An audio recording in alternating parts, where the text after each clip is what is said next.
ஆசியாவிலேயே அதிக எடை கொண்ட நெல்லை நெல்லையப்பர் திருத்தேருக்கு 1300 அடிக்கு புதிய வடக்கயிறு வாங்கப்பட்டுள்ளது. கடந்த திருவிழா தேர் இழுக்கும் போது தேர் வடம் அருந்த நிலையில் அறநிலையத்துறை ஏற்பாட்டில் புதிய வடம் கோவிலுக்கு கொண்டுவரப்பட்டுள்ளது. தமிழகத்தில் பிரசித்தி பெற்ற சிவாலயங்களில் ஒன்றானது நெல்லை நெல்லையப்பர் திருக்கோவில். இந்த கோவிலின் ஆணிப்பெரும் திருவிழா மிகவும் பிரசித்தி பெற்ற திருவிழாவாகும். இந்த திருவிழாவின் போது ஆசியாவிலேயே அதிக எடை கொண்ட சுவாமி நெல்லையப்பர் திருத்தேர் 4 ரத வீதிகளிலும் வலம் வரும். கடந்த தேர் திருவிழாவின் போது சுவாமி நெல்லையப்பர் திருத்தேரின் வடம் தேர் இழுக்கும் போது அருந்து விழுந்து இடையூறு ஏற்பட்டது. இதனைத் தொடர்ந்து மாற்று வடம் வரவழைக்கப்பட்டு தேர் இழுக்கப்பட்டது. இதனைத் தொடர்ந்து அறநிலையத்துறை உத்தரவின்படி புதிய வடக்கயிறு வாங்குவதற்கான நடவடிக்கைகள் மேற்கொள்ளப்பட்டது.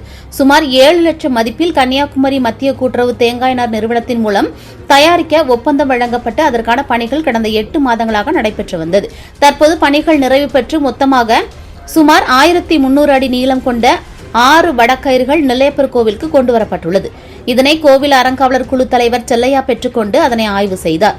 சுவாமி நெல்லையப்பர் திருத்தேருக்கு 25 அங்குலம் விட்டம் கொண்ட தென்னை நார்களான 4 வடக்கயிறுகளும், காந்திமதி அம்பாள் திருத்தேருக்கு 19 அங்குல விட்டம் கொண்ட தென்னை நார்களான 2 வடக்கயிறுகளும் கொண்டுவரப்பட்டுள்ளது. தொடர்ந்து வடக்கயிறுகளுக்கு இரும்பு வளையங்கள் பொருத்தும் பணி உள்ளிட்டவைகள் மேற்கொள்ளப்பட இருக்கின்றது.